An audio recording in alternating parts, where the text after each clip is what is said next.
With us now, the chairman of the House Oversight and Government Reform Committee, Republican Congressman Jason Chaffetz of Utah. Congressman, great to have you. So our 90-year-old former president did not have a working alarm in his home for 13 months. Really? It is stunning. It's hard to believe. I mean, these problems with this alarm started in 2010, but it was inoperable for more than a year. That is wholly and totally unacceptable. I think the Secret Service now gets that and understands that, but it was fundamentally and totally wrong. Are you getting any answers, any more details as to how this was left to linger for so long, for more than a year? Well, this is not, unfortunately, an isolated incident. The Secret Service was having problems with its technology with various former presidents' residents. This was not the only one. We've known about this for months now, but feel free and comfortable to talk about it, given that they have rectified it. But really, there is no good excuse. They don't lack budget. The technology's there.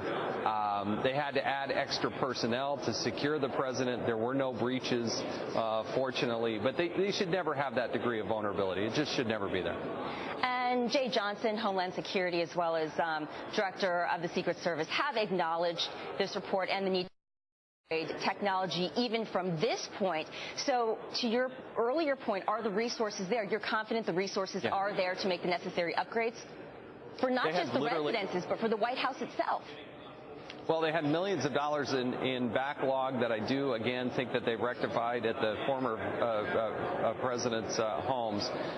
There is a process in place now to retrofit the fence around the White House. We intend to get another briefing from the Secret Service next week, but that has shown to be a vulnerable situation.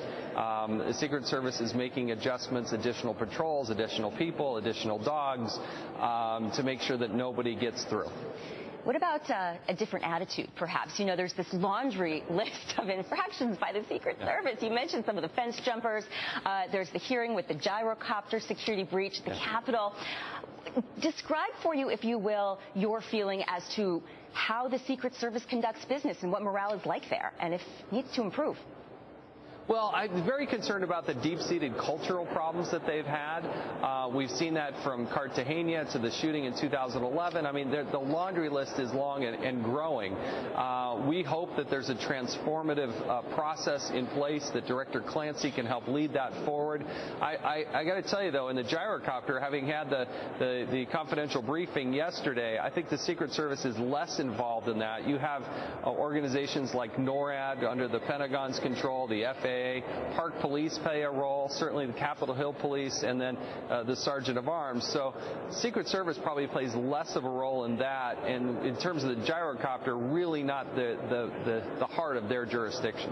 Fair point, but there was a hearing, right, on the gyrocopter, and many of those agencies you just mentioned didn't even bother to show up to that hearing yesterday. That's a problem, no?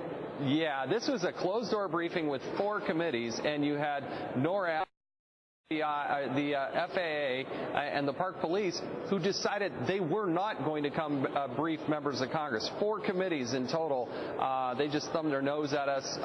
And so I issued a directive and called the hearing, I should say, for next Wednesday at 10 a.m. That is not optional. They will be there. And Congressman Chaffetz, it's worth closing with this. The always gracious President George H.W. Bush tweeting, "Barbara and I have great respect and confidence in the men and women of the Secret Service. The respect and confidence has never waned." So the president himself did not complain, "Hey, my alarm's not working, guys, get on it." Well, the Secret Service added more personnel. There were no breaches.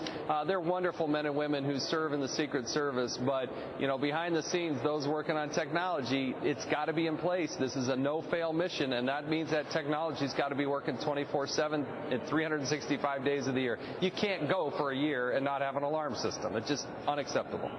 We'll leave it there. Congressman